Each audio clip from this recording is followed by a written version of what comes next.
គាត់ក្មួយសុំសួរពុកមាថាមិនដែរសុខភាពល្អអត់សុខភាពមិនដែរ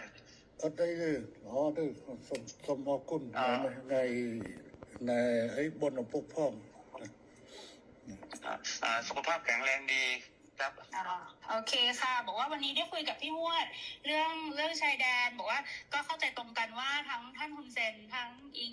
ก็อยากให้สองประเทศสงบสุขค่ะមិញគាត់បានទៅជែកជាមួយខ្ញុំបាទនៅសន្តាគារហើយបានឯកភាពគ្នាដោយអ្វីដែលពុកបានប្រាប់ថាចង់បានសន្តិភាពស្ថិរភាពប្រទេសទាំងពីរពុកបាទบอกว่าไม่อยากให้อังโคไปฟังคนที่เป็นฝั่งตรงข้ามกับเราเพราะว่าพอไปฟังฝั่งตรงข้ามอย่างพวกแม่ทัพภาค2เนี่ยค่ะเป็นคนของฝั่งตรงข้ามหมดเลยซึ่งพอไปฟังนั้นเสร็จก็ไม่อยากให้ท่านรู้สึกไม่ชอบใจหรือโกรธเพราะจริงๆแล้วไม่ใช่ความตั้งใจของเราเลยค่ะថាសូមអនុញ្ញាតពីពុកថាពុកកុំឲ្យស្ដាប់សម្ដីមេតបភូមិភាគ2ហ្នឹងក៏វាជាអ្នកដែលប្រឆាំងជាមួយនឹងរដ្ឋាភិបាលថៃដែរវាជាសត្រូវដែរដល់ពុកស្ដាប់វា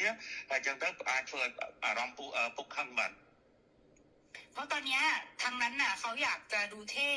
เขาก็จะพูดอะไรออกมาที่มันไม่เป็นประโยชน์ต่อประเทศชาติค่ะแต่ว่าจริงๆที่เราต้องการเนี่ยคือต้องการความสงบสุขให้เกิดขึ้นเหมือนตอนก่อนที่จะปะทะกันตรงชายแดนนะคะមេតបភូមិភាគហ្នឹងវានិយាយចង់ឲ្យលួយខ្លួនវាចង់អានេះសាង rating មកវាហើយទៅធ្វើឲ្យប៉ះពាល់ដល់តំណែងប្រទេសទាំងពីរយ៉ាងធ្ងន់ធ្ងរពុកបាទដែលយើងចង់យើងប្រទេសទាំងពីរគឺចង់បានស្ថិរភាពនិងសន្តិភាពដូចអ្វីមុនព្រឹត្តិការណ៍កើតឡើងពុកបាទบอกว่าให้ท่านฮุนเซนเห็นใจหลานหน่อยเพราะว่าตอนนี้คนในประเทศไทยเขาไล่เราไปเป็นนายกที่เขมรหมดแล้วគាត់ថាគាត់សូមអនុញ្ញាតពុកថាអាណិតក្មួយផងឥឡូវនេះថៃប្រជាជនថៃពីច្រើនបានដេញហើយដេញក្មួយថាទៅនៅស្រុកខ្មែរទៅព្រោះជានាយករដ្ឋមន្ត្រីខ្មែរពុកបាទบอกว่าจริงๆแล้วถ้าท่านอยากได้อะไรก็ให้ท่านบอกมาได้เลยค่ะเดี๋ยวจะดูจัดการให้អញ្ចឹងពុកចង់បានអ្វីពុកអាចមានប្រសាសន៍ទៅគាត់នឹងរៀបចំធ្វើការងារនឹងបន្តជូនពុកតែម្ដងឥឡូវបញ្ហាដែលខាងនេះចង់បានគឺធ្វើម៉េចឲ្យនៅច្រកព្រំដែនទាំងអស់ត្រូវបើកឡើងវិញជាប្រក្រតីអាហ្នឹងគឺថាការចង់បានខាងនេះគឺតែប៉ុណ្ណឹង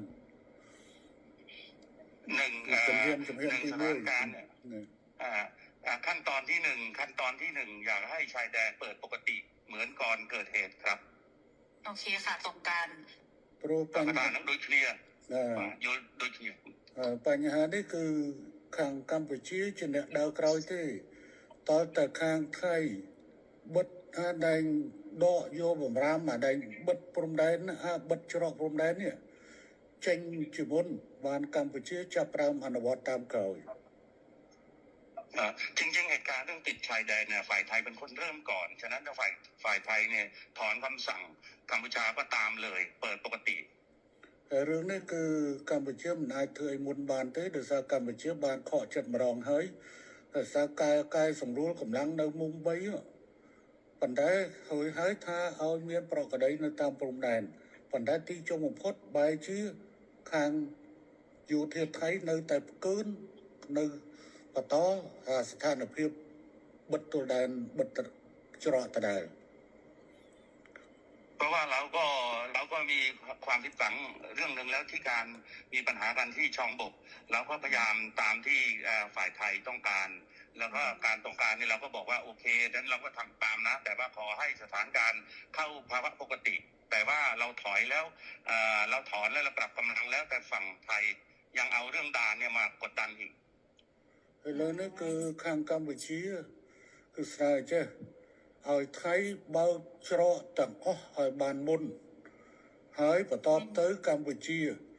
យូរបំផុត5ម៉ោងគឺកម្ពុជាអាចដកបទបញ្ជាទាំងឡាយដែលហាមឃាត់ការដឹកទំនិញផ្លែឈើបន្លែចូលកម្ពុជាគឺថានឹងដកបទបញ្ជាฉะนั้นท่านสมเด็จอยากให้ท่านนายกช่วยให้ฝั่งไทยเนี่ยถอนเรื่องการปิดด่านถ้าถอนปุ๊บฝ่ายกัมพูชาจะถอนเรื่องการห้ามสินค้าเกษตรนำเข้าอะไรทุกอย่างก็ถอนคือตอนนี้ค่ะ ครับผ คือ ม ตอนเนี้ยพี่หวดคือรัฐบาลโดนโจมตีหนักมากนะคะ เพราะว่าพอตอนที่ท่านสมเด็จออกมาพูดกับท่านฮุนมาเนตอะที่บอกว่าจะตัดน้ำตัดไฟอะไรอย่างเงี้ยค่ะ คืออันนั้นต้องขอโทษด้วยเพราะจริงๆอะต่างประเทศอะเขาแค่รายงานขั้นตอนว่าถ้าเกิดเหตุการณ์ต่อไปประเทศไทยจะทำยังไงคือเหมือนอธิบายขั้นตอนให้ฟังไม่ได้บอกว่าจะทำแต่ตอนเนี้ยเหมือนกับเรื่องตัดหนังตัดละครคือทำทุกอย่างหมดแล้วเนี่ย จริงๆ น่าจะให้มันโอเคทั้งสองฝ่ายค่ะ เหมือนเราต้องพูดพร้อมกันว่าเราตกลงร่วมกันแล้ว รัฐบาลคุยร่วมกันแล้วว่าจะเปิดทุกอย่างให้กลับมาเป็นปกติได้ เหมือนว่าจะเอาเป็นอิงกับคุณมาเน็ตก็ได้หรืออะไรก็ได้เนี่ยเหมือนกับว่าเราได้คุยร่วมกัน แล้วก็ทั้งสองฝ่ายเนี่ยอยากให้กลับมาเป็นเหตุการณ์ปกติแบบเนี้ยค่ะ มัน อยา ก็ ก จะ ให้โพสต์ใช่ไหมนายกอิงอยากให้โพสต์ใช่ไหมให้นายกโพสต์ก็ว่า จะโพสต์หรือจะ แล้วอยากให้ ใช่จะโพสต์จะยังไงก็ได้แล้วให้ท่านคุณจะแนะนำก็ได้ค่ะ แต่ว่าเหมือนกับว่ามันต้องเป็นการตกลงร่วมกันนะพี่พลอยเพราะว่าตอนนี้อิงกำลังโดนหนักมากเลยค่ะ ครับ